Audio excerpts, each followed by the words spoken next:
شتي اليوم غيكون اسهل ماتش على دوك الماتشات اللي دوزنا، ياك هذوك الماتشات المنتخبات ضعيفه وعانينا معاهم. اليوم منتخب كبير، واليوم هو اللي غيكون الماتش ساهل.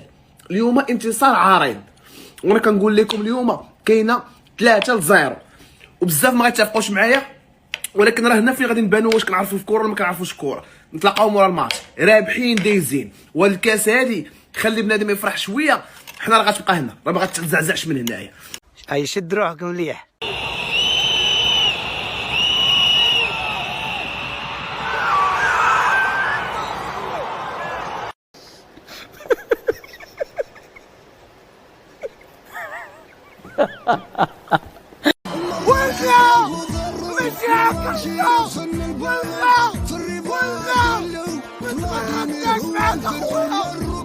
والله